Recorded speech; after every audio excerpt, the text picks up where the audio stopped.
세상에는 참 다양한 사람들이 살고 있습니다. 그 중에는 겉으로는 친절해 보이지만 실제로는 자신의 이익만을 추구하는 사람들이 있죠. 오늘은 한 분의 사연을 통해 우리가 꼭 알아둬야 할 본성이 나쁜 사람들의 3가지 특징에 대해 이야기해 보겠습니다. 이분은 평생 남을 믿고 살아왔지만 뼈아픈 경험을 통해 사람을 구분하는 안목을 기르게 되었다고 하는데요. 과연 어떤 일들이 있었을까요? 안녕하세요. 저는 올해로 퇴직한 지 5년이 되었어요. 평생 고등학교 국어교사로 일하면서 사람들과 원만하게 지내왔다고 생각했는데 요즘 들어서야 진짜 사람의 본성이 뭔지 알게 되었어요. 제가 퇴직하고 나서 3년째 되던 해였어요. 남편이 갑자기 가슴 통증을 호소하면서 쓰러졌거든요. 119를 불러서 응급실로 실려갔는데 심근경색 의심이라는 진단을 받았습니다. 다행히 큰 수술까지는 아니었지만 1달 반 정도 입원해야 하는 상황이었어요. 병원비도 만만치 않았고 저 혼자서 간병을 해야 했죠. 그런데 정말 충격적인 일이 일어났어요. 옆집에 사는 지우 엄마와는 그동안 정말 친하게 지냈어요. 아이들 교육 문제부터 시작해서 남편 이야기, 시댁 이야기까지 정말 다양한 고민들을 서로 나누는 사이였거든요. 남편 입원 소식을 듣고 제일 먼저 전화해 주었죠. 언니 큰일 났네요. 정말 놀랐어요. 형부는 어떠세요? 고마워. 다행히 큰 수술은 안 해도 될 것 같아. 아이고 정말 다행이에요. 언니 얼마나 놀라셨어요. 간병하느라 많이 힘들죠. 형부 퇴원은 언제 해요? 처음에는 정말 진심으로 걱정해 주는 것 같아서 고마웠어요. 그런데 3분 정도 남편 걱정을 해주더니 갑자기 이야기가 바뀌기 시작했어요. 그런데 언니 저도 요즘 너무 힘들어요. 우리 남편이 또 어제 늦게 들어와서. 그러더니 남편 불평이 30분 넘게 쏟아져 나왔어요. 회사에서 힘들다고 하면서 집에 와서는 소파에만 누워 있어요. 아이들 숙제 봐달라고 하면 피곤하다고 하고 시어머니도 요즘 또 전화해서 명절 준비 어떻게 할 거냐고 묻더라고요. 제가 직장맘인데 왜 다 제가 해야 해요. 그때까지만 해도 저는 이 사람도 힘들구나 하고 들어줬어요. 사실 평소에도 이런 식이었거든요. 이분은 항상 저한테 고민과 하소연을 털어놓았고 저도 여유가 있을 때는 다 들어주고 위로해줬어요. 그런데 그날은 달랐어요. 제가 남편 간병으로 지쳐있는 상황인데도 계속 자기 이야기만 하는 거예요. 언니, 그리고 우리 큰애가 또 성적이 떨어졌어요. 어떻게 해야 할까요? 둘째는 또 피아노 학원 그만두고 싶다고 하고 정말 쉴 새 없이 자기 이야기만 쏟아내더라고요. 그때 깨달았어요. 이 사람한테 저는 그냥 감정 쓰레기통이었구나. 자기 스트레스와 불만을 털어놓는 대상일 뿐이었던 거예요. 더 기가 막힌 건 그 다음이었어요. 그리고 언니, 우리 막내가 이제 고3이잖아요. 국어가 좀 약해서 걱정이에요. 언니가 국어교사 출신이시니까 우리 아들 국어 좀 봐주세요. 주 2회 1시간씩이요. 순간 할 말이 없었어요. 미안한데 지금 남편 간병하느라 여유가 없어서 언니만 믿고 있었는데 우리 아들 국어 좀 도와주세요. 학원비도 부담되고 제가 언제 그 집 아들 과외를 해준다고 약속했나요? 그런데 마치 제가 당연히 해줘야 할 것처럼 말하고 있는 거예요. 저는 언니가 도와주실 줄 알았는데 좀 서운하네요. 서운하다고요? 제가 지금 어떤 상황인지 알면서도 서운하다고 하는 거예요. 그 순간 정말 확실하게 깨달았어요. 이 사람은 저를 진짜 친구가 아니라 그냥 자기 편의를 위한 도구로만 생각하고 있었던 거예요. 이런 사람들은 항상 자기 하소연만 하고 정작 내가 힘들 때는 관심도 없어요. 내 어려움은 3분, 자기 얘기는 30분씩 하는 사람들이죠. 그리고 남편이 회복되면서 일상으로 돌아간 지 몇 달 후의 일이에요. 복지관에서 만난 명자 씨, 이분은 정말 특이한 패턴이 있었어요. 평상시에는 연락을 거의 안 하다가 본인에게 뭔가 필요한 일이 생기면 갑자기 나타나는 거예요. 처음에는 이런 전화였어요. 김 선생님 안녕하세요. 오랜만이에요. 혹시 컴퓨터 좀 아세요? 우리 손자가 숙제를 해야 하는데 프린터가 안 돼서요. 선생님께서 도와주시면. 저는 별 생각 없이 도와드렸어요. 이웃끼리 서로 돕고 사는 거니까요. 그런데 그 일이 끝나고 나서는 또 연락이 없더라고요. 1달 넘게 소식이 없다가 다시 전화가 왔어요. 선생님, 우리 딸이 이사하는데 인테리어 업체 믿을 만한 곳 혹시 아세요? 선생님께서 워낙 인맥이 넓으시니까요. 이번에도 도와드렸어요. 그런데 또 일이 끝나면 연락이 없어지는 거예요. 세 번째는 더 황당했어요. 선생님, 우리 아들이 취업 준비하는데 자기소개서 쓰는 게 어렵다고 하네요. 선생님께서 교사 출신이시니까 글 쓰는 거 잘 아시잖아요. 혹시 한번 봐주실 수 있어요? 그때 정말 확실하게 깨달았어요. 이 사람은 저를 그냥 필요할 때만 쓰는 도구로 생각하고 있다는 걸요. 더 기가 막힌 건 제가 어려울 때는 전혀 도움을 주지 않는다는 거였어요. 남편이 재입원했을 때 복지관에서 마주쳤는데 이렇게 말하더라고요. 또 아프시다면서요. 힘드시겠어요. 그냥 인사치레로 말하고는 그냥 지나가 버리는 거예요. 평소에 저한테 그렇게 많은 부탁을 했으면서 말이에요. 두 번째 특징, 본인이 필요할 때만 연락해서 나를 찾는 사람들. 이런 사람들은 평상시에는 관심도 없다가 자기에게 뭔가 필요하면 갑자기 친한 척해요. 일이 끝나면 또 연락이 없어지죠. 제가 인간관계에 대해 고민하던 차 제가 결정타를 줬던 건 순자 씨였어요. 복지관에서 만난 이분은 처음에는 정말 사근사근하고 좋은 분 같았어요. 김 선생님, 저희랑 오늘 점심 같이 드실래요? 이렇게 시작해서 가까워졌는데 시간이 지나면서 이상한 패턴들이 보이기 시작했어요. 첫 번째는 3명이서 함께 식사했을 때였어요. 밥값이 36,000원 정도 나왔는데 순자 씨가 이렇게 말하더라고요. 아이고 죄송해요. 오늘 현금을 안 가져왔네요. 다음에 드릴게요. 12,000원 정도였으니까 달라고 하기도 애매해서 그냥 넘어갔어요. 그런데 몇 주 후에는 순자 씨가 밥값을 내게 된 상황이 있었거든요. 3명이서 먹었는데 계산이 96,000원이 나왔어요. 그러면 인당 32,000원씩 순자 씨에게 주면 되는 거였어요. 1,000원짜리가 없는데요. 여기 35,000원이요. 라고 제가 말했어요. 순자 씨는 그 돈을 받고는 거스름 돈이 없다며 다음에 3,000원을 주겠다 하더군요. 그 후 또 감감무소식. 처음에는 깜빡했겠지 했는데 이런 일이 계속 반복되었어요. 길거리에서 호떡을 사 먹을 때도 어머 현금이 없네요. 3,000원만 빌려주세요 라고 하고 카페에서 커피 마실 때도 5,000원만 빌려주실래요? 카드를 놓고 와서요. 늘 이런 식이었어요. 그런데 정작 본인이 돈을 낼 때는 절대 손해를 보지 않더라고요. 항상 본인에게 유리하게 계산하는 거예요. 한 번은 정말 어이없는 일도 있었어요. 다 같이 식사하면서 술도 마셨는데 본인은 술을 안 마셨으니 본인 밥값만 내겠다는 겁니다. 그 전에 다른 사람이 운전해야 된다고 술 안 마셨어도 무조건 인당으로 나눠서 계산했었는데 그땐 아무 말 없더니 이번에 저렇게 칼같이 계산하다니 정말 기가 막혔어요. 그럼 본인이 먹은 술안주는요? 그건 왜 계산 안 하는지. 그리고 어디 갈 때마다 김 선생님 저 마트 갈 건데 혹시 갈 일 없으세요? 김 선생님 저 명절 앞두고 시장에 고기 사러 가는데 가실래요? 그때는 그냥 나랑 같이 가고 싶어 한다고 순진하게 생각했었는데 나중에 생각해보니 제 차로 가서 태워서 장보고 집까지 데려다 줬으니 제가 완전히 운전기사 노릇한 거더라고요. 한 번을 기름값 내준 적 없고 사실 기름값 기대도 안 했지만요. 같이 외출할 때마다 내 차로 태워줬더니 이걸 너무나 당연하게 생각하고 있었어요.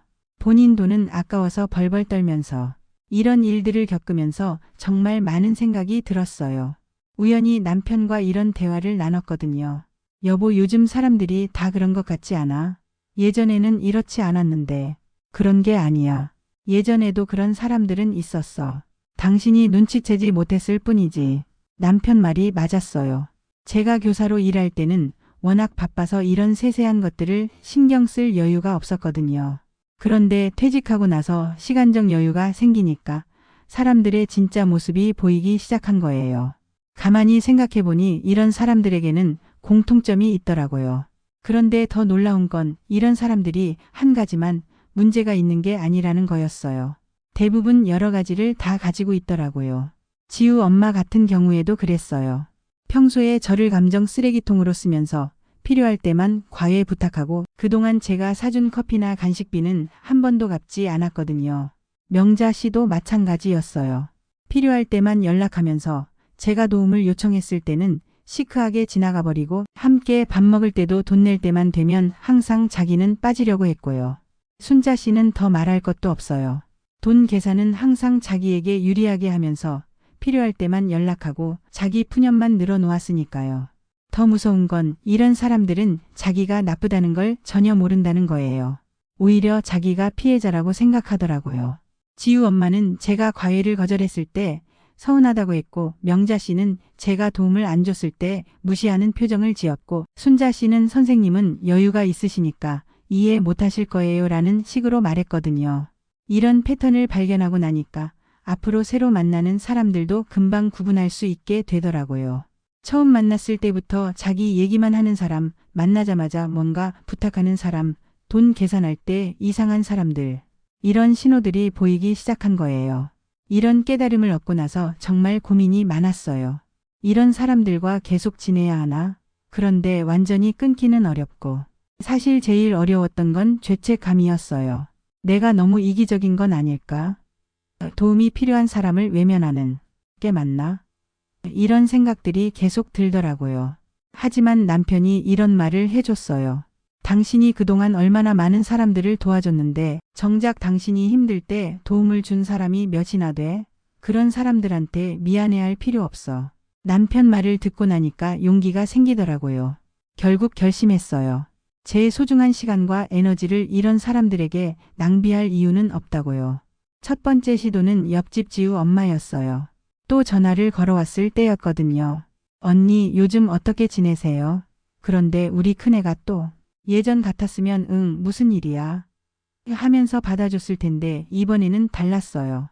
미안한데 지금 좀 바빠서 나중에 전화할게. 그렇게 짧게 끊었어요. 예전 같았으면 하소연을 30분씩 들어줬을 텐데요. 처음에는 정말 마음이 무거웠어요. 내가 너무 차갑게 굴었나 하는 생각도 들고요. 그런데 며칠 지나고 보니까 오히려 마음이 편해지더라고요. 그동안 얼마나 스트레스를 받고 있었는지 그제야 알겠더라고요. 명자 씨가 또 뭔가 부탁하려고 전화했을 때도 마찬가지였어요. 선생님, 혹시 시간 되시면 죄송한데 요즘 개인적으로 바쁜 일이 있어서 도움드리기 어려울 것 같아요. 이것도 처음에는 좀 미안한 마음이 들었어요. 하지만 생각해보니까 이 사람이 저한테 도움을 준 적이 언제 있었나요? 항상 받기만 했으면서 왜 제가 미안해해야 하나 싶더라고요. 순자 씨와는 자연스럽게 거리를 두게 되었어요.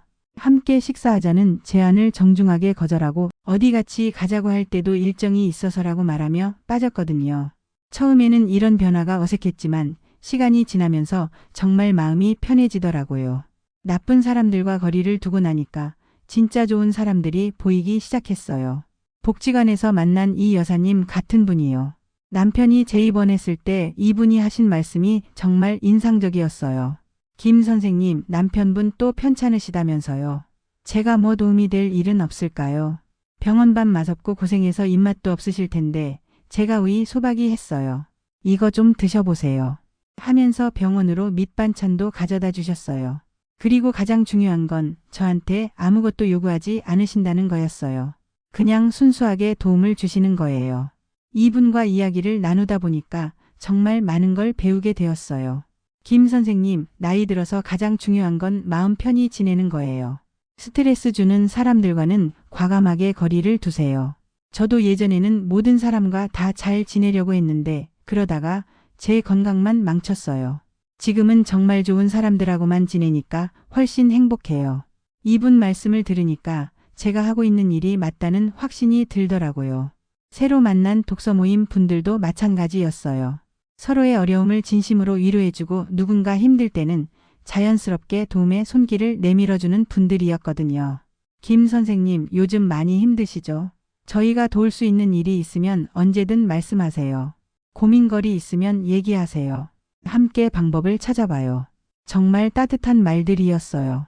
그런데 이분들의 특징은 도움을 주고 나서 대가를 바라지 않는다는 거였어요. 한 번은 제가 감사 표시로 작은 선물을 드렸더니 오히려 이렇게 말씀하시더라고요. 이런 건 왜 사오세요? 우리끼리 이런 거 하지 말아요. 마음만 받을게요. 정말 대조적이었어요. 나쁜 사람들은 항상 뭔가 더 받으려고 하는데 좋은 사람들은 오히려 받기를 거부하시더라고요. 그리고 이분들과 만날 때는 시간이 정말 빨리 갔어요. 서로 배려하면서 대화하니까 피곤하지도 않고 오히려 에너지가 충전되는 느낌이었어요. 반면에 예전에 나쁜 사람들과 만날 때는 항상 지쳤거든요. 만나고 나면 오늘도 또 당했다 하는 기분이 들었는데 이제는 그런 일이 없어졌어요. 이런 분들과 시간을 보내니까 정말 마음이 따뜻해지더라고요.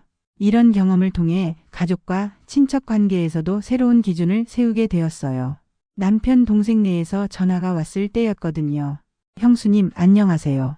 저희 아들이 이번에 대학교 입학하게 됐는데 등록금이 좀 부담이 되네요. 혹시 형수님께서 좀 도와주실 수 있을까요? 예전 같았으면 가족이라는 이유로 무조건 도와줬을 텐데 이번에는 달랐어요. 미안한데 지금은 좀 어려워요. 남편 병원비도 계속 많이 들어가고. 아, 그러시구나. 그런데 형수님께서 교원연금도 받으시잖아요. 저희는 정말 급해서 정말 기가 막혔어요. 남편이 아팠을 때는 병문안 한 번 오지 않았으면서 도움은 요청하는 거예요. 정말 미안하지만 저희도 지금은 어려워서 못 도와줘요. 그랬더니 이 사람이 뭐라고 했는지 아세요? 에이, 형수님이 그러시면 안 되죠. 가족인데. 좀 서운하네요. 조카가 당장 등록금이 부족한데 서운하다고요? 가족이라는 이유로 무조건 도와줘야 한다는 거예요. 시누이도 마찬가지였어요. 언니, 저희 집이 전세 계약 갱신하는데 보증금이 많이 올랐어요. 혹시 좀 빌려주실 수 있어요? 나중에 꼭 갚을게요. 미안해, 지금은 우리도 여유가 없어서. 언니, 그러시면 안 되죠. 우리가 남인가요? 정말 실망이에요. 이런 반응들을 보면서 깨달았어요. 이 사람들은 저를 그냥 ATM 기계로 생각하고 있었던 거예요. 더 가관인 건 제 친정 조카였어요. 고모, 제가 이번에 사업을 시작하려고 하는데 초기 자금이 좀 필요해서요. 고모께서 좀 투자해 주시면. 고모가 요새 그런 여유가 없어 미안해. 고모, 그러지 마세요. 저 정말 열심히 할게요.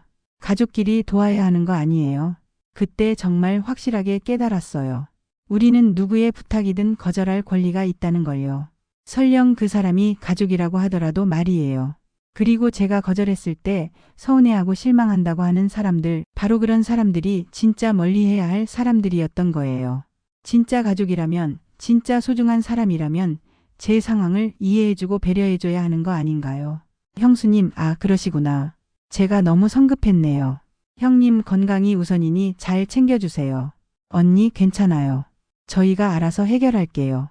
오빠 간호하시느라 힘드시죠? 이렇게 말해주는 게 진짜 가족 아닌가요?